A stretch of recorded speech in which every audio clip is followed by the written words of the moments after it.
All right, welcome. Thank you for watching and competing in Cornfields. We're here with Cody Anthony here at Kratos Performance and Strength. So, Cody, I think you can tell us a little bit about your background in sports and as an athlete in general. Yeah, so I grew up in Alliance, Nebraska. I always knew that I wanted to be either a professional athlete or a strength coach. I think every little kid's goal is to play, professional sports. So I've always had the love for sports performance and kind of pushing my body. I was always athletic, but I was never the best athlete out there. Some of these kids are freaks, but that was never me. I was always good and it came easy, but I always knew I had to push myself. After high school, I went to college at UNK. I majored in exercise science, and I played football there. I While we did strength conditioning in the weight room and whatnot, I always kind of questioned what we did. There were a few of us that would go to the rec and we'd lift on our own kind of deal.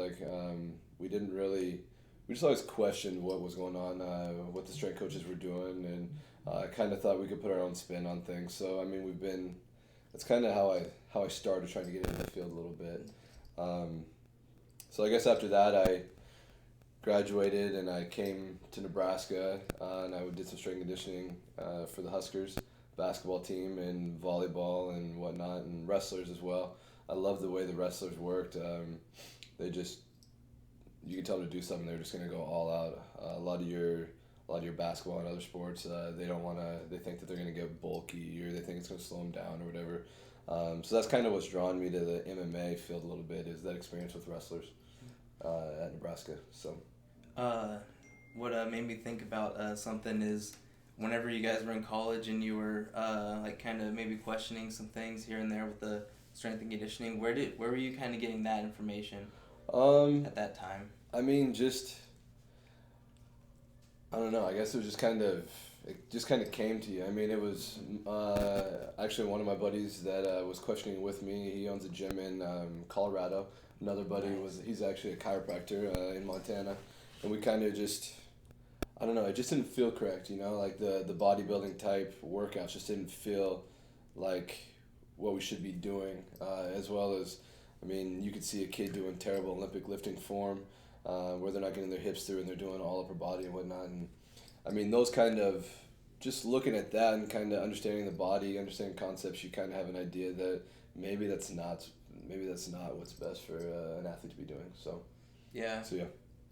Yeah, definitely, and you can see a lot of athletes doing different things on the internet too. So you're like, hold on a second, we're supposed to be. Yeah, I mean, that was kind of pre-social media, man. Yeah. It's like, I might have had a Facebook maybe in college, but I didn't get any of that until just a couple of years ago. So so yeah. Yeah. Well, nowadays, I know you went to school and all that for to be a strength coach and everything. How do you stay on top of new information now? To be honest, we have a very simple perspective on it all. I don't add a whole lot of different things in. I mean, there's a guy that's actually a really good strength coach. He's a really popular guy on social media as well. His name's Brett Bartholomew. He talks about doing simple things savagely well, and I mean that's kind of what we do around here as well. You'll see all the stuff all over online, the crazy lifts that they're putting on IG and whatnot. I mean, that's just for show. That's just to get the clicks, the likes, that kind of stuff. That's not what builds a good base. I mean, just doing very simple things extremely well is kind of what we do. We want our athletes to be very, very stable. We want to be able to push, pull, squat, lunge, hinge, and rotate. If you're efficient in all of those areas, we've done our job here. I mean, we haven't acquired the skill. That's what you go to jiu-jitsu for, wrestling practice, or basketball, whatever it is. But I've done my job if you're very efficient and strong in all of those spots. So. Yeah, definitely. That makes sense. And so, but I do see that you all do add different equipment all the time and all that. So whenever you see something new come out, are you I'm sure you'll give most of them a chance, but are you able to spot any ones that you don't think are worth it? Like the new equipment that comes out online, is that kind of thing? Yeah. So would you give most of it a chance? Is there some that you can tell is not good? Yeah, I mean, honestly, we don't really buy a whole lot of that snazzy type equipment. Most of our stuff at our gym is just bars, racks, dumbbells, med balls. I mean, there's some stuff that comes out that you look at and you think would be a really good addition to the gym. Those are the things I'll get. The things that are quote unquote like your functional type stuff. But outside of that, I mean, we really don't buy a whole lot of the. We don't have machines and whatnot here, so Oh yeah. so yeah. Yeah. Okay, so like it's not like a fad or anything, obviously, but I hear a lot of people throwing around functional fitness. Okay. And I was wondering if you could kind of tell us what functional fitness is, and maybe tie in how it's different from CrossFit. Yeah, so functional fitness is kind of a trendy word right now. Basically, what they're meaning by it is just compound movements. A lot of times they're tying their lower body to their upper body doing a lift. So an example of that would be maybe like a push press where you're squatting and hinging a little bit and then pushing dumbbells towards the ceiling. CrossFit would fall into this category. CrossFit's, I would consider functional fitness, but it's basically doing compound movements, Olympic movements, aerobic work until exhaustion. I mean, CrossFitters love it. I wouldn't train an athlete in CrossFit just because mainly they're working one plane of movement. They're working everything linearly. They're not really doing a whole lot of lateral movement. But the guys that do it, they absolutely love it, and it's very tough. I personally don't do it, but I don't have an issue with people doing it at all. But as far as an athlete, I would keep them away from the CrossFit splits, I guess is what I'd say. Do you think that it wouldn't be good for an athlete because of the volume as well as like you said, it's not like as functional as I don't have an issue with the lifts that they do. I think the clean, I think the jerk, I think all this stuff has a place in sports performance training, but it's just the volume. I know that some people that program CrossFit are great. A lot of them will program, do how many cleans you can get in 2 minutes. I mean, a clean is a very explosive lift, and if you're trying to, you just can't be explosive for that long. You know, like your form's gonna lapse. You're gonna end up using muscle you shouldn't be using, creating bad patterns, and so on. So yeah. Yeah, that makes sense to me. And so we've talked about it before, but how do you describe strength and conditioning being different for MMA and as well as combat sports compared to maybe your I don't know, like football and baseball athlete? Yeah, MMA is just kind of a different beast. I mean, a lot of your a football athlete or a baseball athlete, their average play might last 6 to 8 seconds, you know. So, and then they get their 40 seconds of either downtime or while the pitcher's taking the sign or whatever. So those guys are mainly in that lactic phase. They might even go kind of into that lactic threshold, but they're hardly ever in the aerobic area. So they have a lot of time to recover mentally and physically throughout between plays. MMA, they have to train all three energy systems weekly and to be efficient in each, or they'll be exposed in a fight. I mean, they need to be able to have the explosive power for punches or a takedown. They also need to practice a lot of isometrics. You saw Mursad, he fought a good fight. His arms just burned out when he was trying to tap that guy out in the second round or submit him, I guess. But you just need to be able to train the overall body. Breathing is super important. A lot of people don't know how to breathe through their abdominals and use their diaphragm to help them breathe. That's just a few things I can think of off the cuff, like real quick. But that's the tip of an iceberg. There's so much that goes into programming for MMA and combat sports. It's definitely a different beast in most sports, you know. So. Right. So I'm sure that with all the training stuff that you get in, what's one of your favorite ways to regimens for recovery? And then I guess would you recommend that for most athletes? So my favorite recovery is sleep. I mean, you should you if you're a real athlete and you're trying to become the top at the pinnacle of your sport, you need to be getting 8 to 10 hours of sleep a night. But that's first and foremost. Eat clean is another one. I mean, I think you might ask them about fake news earlier in it. But fad diets are what would be the fake news. You got your Atkins, you got your keto, you got your carnivore, you got your Whole30. Just eat a balanced diet. Kind of what I tell people is eat foods that run, fly, swim, or grow on the earth. Those are kind of your real foods. I'll just hit on these fake news ones a little bit too. Oh, yeah. Another one of those is that people come in here and they say I don't want to lift.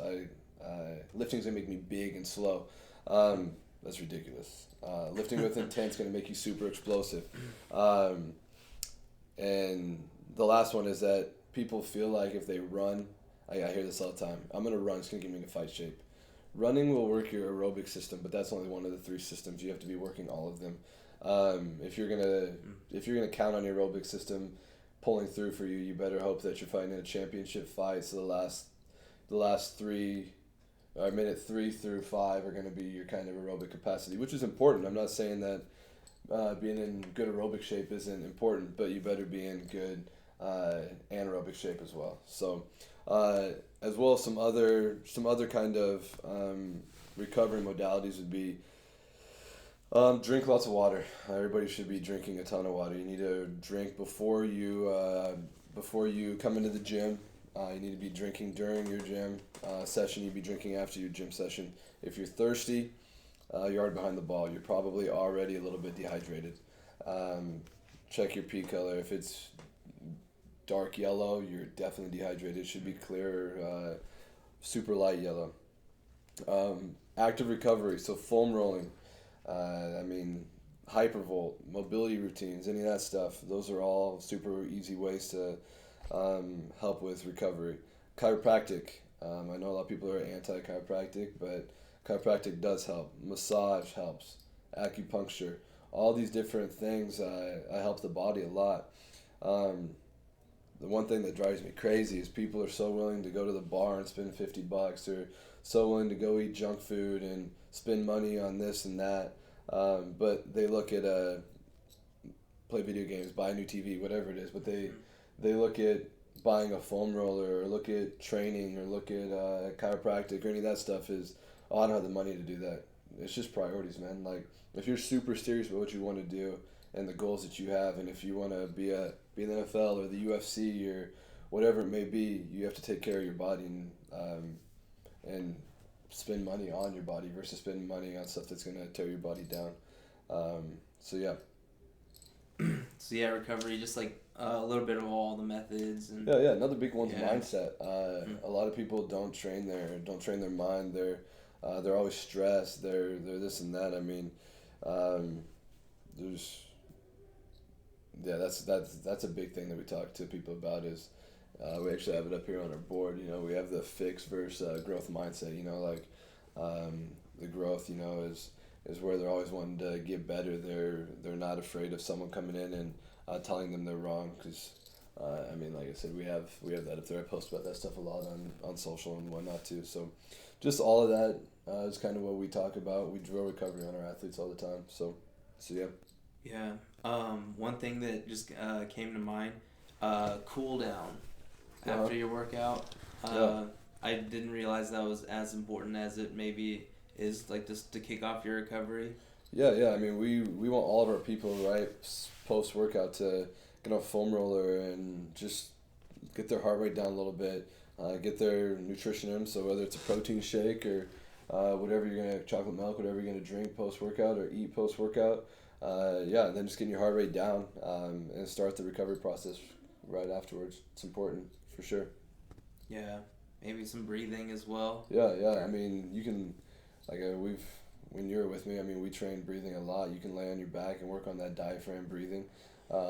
Just that stuff will get you it'll get your heart rate down, and it'll relax you as well. So yeah. Yeah, definitely. Let's see. Do you have any advice for somebody starting their own gym or their own business in general? Yeah. The first and foremost thing I'll say is, however much effort you think it'll take that times 10, and that's about the amount of effort you have to put into starting something. There's always little things that come up.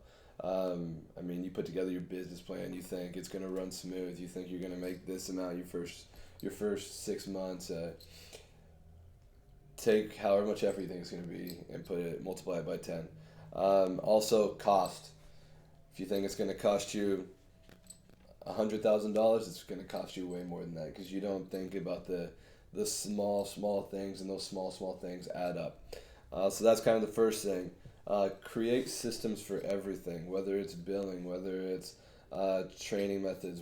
Like, I'm just going off a gym, whether it's if you're a t-shirt company, whether it's printing methods, whether it's shipping methods. Create methods for everything so that you can bring someone in and they can just do it. So you don't have to be doing everything inside the business all the time. It takes a lot of upfront work, but it pays off tenfold in the end. Focus on what you're extremely good at. So if you're opening a gym, I'm good at training. Delegate the rest. That's tough at the very beginning. So you're gonna have to do kind of everything at the beginning. You're gonna be the accountant. You're gonna be the CEO. You're gonna be the trainer. You're gonna be the janitor. You're gonna be all that at first, but once you start growing, work on what you're good at and continue to get better at what you're good at, and add that product to people, add the value to people, and then delegate the rest. Don't hire yes men. Hire people that are going to challenge you. They still need to respect you, especially if you're the boss, but hire people that are going to challenge you. That will in turn kind of make the entire company grow, because everybody's going to be growth minded. Last thing is, I mean, this is just in life. You got to jump all in, sink or swim. I mean, if there's something you want to do, you got to go after it, So, don't wait for tomorrow. Just do it. Yeah. So, yeah. No, that definitely sounds good. Yeah, I was skipping around here. I was seeing, all right, do you have so we always see like a lot of new things that come out in like the fitness industry. Uh-huh. Do you have anything that you think is like legit and going to stick around? Yeah, so I mean, the first and foremost thing that I think is kind of big and new and cool in the fitness industry is social media. There's so much content. It's good and bad. You always have you got so much content at your fingertips. I mean, you can get on Instagram and search a workout, and like I said, the whole entire world's at your fingertips, man. You can have the best coach trainers Instagram, like, follow them, and you can look at all their stuff. But it's also a double-edged sword too. I mean, you have some of these people that can call themselves fitness influencers that have absolutely no idea what they're doing. They have a pretty face and a nice body, but they're clueless about the biomechanics and the why behind what they're doing. So they can easily mislead their masses of clients. And then honestly, a lot of stuff that you put on social media. I mean, if I put my breathing routine, or if I put, I don't know, my hamstring, just like my normal stuff that I do with people, I mean, it's nothing exciting, and people, it's not going to get a bunch of likes, but the second you put something off the wall on there that you might do with something that's super advanced or whatnot, those are ones that get all the likes. So that's kind of, social media is big.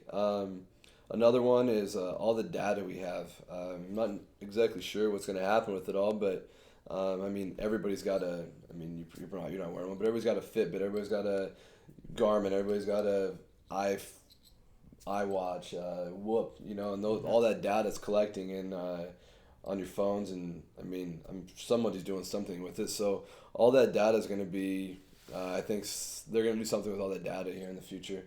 I'm not exactly sure what, but I think that's going to be something big coming up soon too. So something positive. I would assume so. I mean, you can't collect that much data. I mean, it's just like they're going to sell it all, I assume, to some company to do some. I would assume something good with, Mm-hmm. But I mean, that's just like what was that app called? MyFitnessPal. Mm-hmm. They didn't have to do any work on that. Basically, everybody entered in all the foods. They had like millions and millions of items of food, and they just sold all that data to. Sold it all to, I think Under Armour bought it for like $2 billion. Yeah. And now they have a massive food log, and then also brands. Brands know who to sell what type of food too. I mean, it's all interconnected. It's crazy. So I think that something will come up with all the data that they're collecting for that. But as far as like what's new in the fitness industry, again, super simple. We keep the stuff that's worked since the '80s is still working now. And there's a reason for that. I don't go much into the fad lifts or diets or any of that stuff. I mean, we do our just basic stuff. So yeah. You're not gonna be on the carnivore diet anytime soon. No, man. I am not. Me neither. So, that'd be crazy. Yeah. So one thing that I thought about is is there any signs that you can see of somebody not training optimally? Yeah, I mean, people can definitely overtrain. So I mean, you see people that are not getting their amount of sleep they need, because I mean, you can't really overtrain. You can just under recover. So you see people that are sleeping 3 hours a night, and they're getting up in the morning for a run, then they're not eating correctly, and they're going to jiu-jitsu, and then they're trying to do strength conditioning, and they're doing all of this, all the above, but they're not recovering. That's just an increased heart rate. They're super drained. They can't recover. They're always sore. Those are symptoms of overtraining.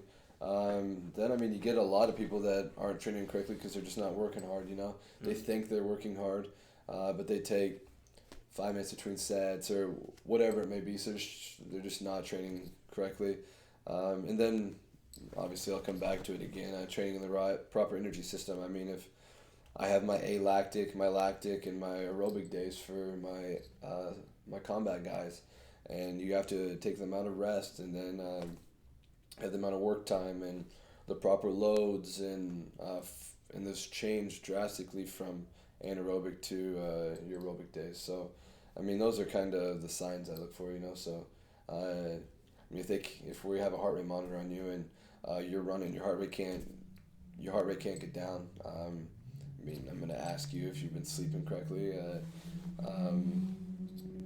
and just some questions. It's different for every person, So, so yeah. All right. So you got any news or upcoming stuff with Kratos? Yeah, I mean, we're in the process of building a brand new facility, not too far from where we're at here. So it'll be right next to Southwest High School. We will shut this one down and move all this over there. We'll go from about 4,800 square foot here to roughly 12,000 in that one. So it'll be super cool there. We'll be partnering up with Dr. Tyler Adias, who's he's title by name, or a chiro by title, but he's very much like a physical therapist. I think he'll have somebody in there with him, maybe like a PT of some sort. We'll have a registered dietitian, probably a masseuse, like a Pilates instructor, some of that kind of some different modalities while we're in there, just to help as many people as possible, kind of a one-stop shop. So yeah, that's kind of what we got going on. Yeah. No, that's great. Is that a trend that you think other people might catch on, like eventually, like bringing in like doctors? Yeah, at the gym? you just have to surround yourself with good people. Mm-hmm. I mean, like in anything in life, you surround yourself with good people and you can be successful. So, I mean, if there's I don't think Lincoln would be able to house very many of those spots. You've got to have a good following from each modality, I guess, in order to be able to come together and create a big spot. If you're just starting out and you wanted to create you definitely want to start small. You don't want to bite off more than you can chew. So, I would say, I mean, the bigger cities have them. Denver's got them. Kansas City, like the bigger cities around here have them, but I don't think there's anything like that in Omaha. There might be one, and then we don't have anything like that here in Lincoln. So, yeah, it's exciting. Yeah, my friend Nolan Clausen from Cleveland Chiropractic, he opened up a Midwest movement in Elkhorn. Okay. And it's only been open a few weeks, and it's like a half chiropractic wellness, Yeah. and then he has a gym on the other side. Does he run the gym as well? Yes. Okay. Yep. Man, that would be props to him. That's busy. So does he have like a trainer over there, or does he does it all? I believe that they'll probably have a trainer at some point. As of right now, I believe that himself or his partner Whitney would do it. But yeah, they got a few racks. They got a wall like here's a slam balls into, yeah, like that. and then offices on the other side. How's he doing? I believe well. Good. That's awesome. He said he's an Elkhorn. Yes. There's but that's like a newer thing. Like probably like a lot of the younger people with businesses and stuff will, be doing that. Yeah, I mean, if you can do all that at once, that's just a lot, that's fantastic. So yeah. He's a busy guy, I'm sure. Oh yeah, for sure. All right. Well, thanks a lot, Cody. Appreciate it, Clint. We'll have to get together again soon.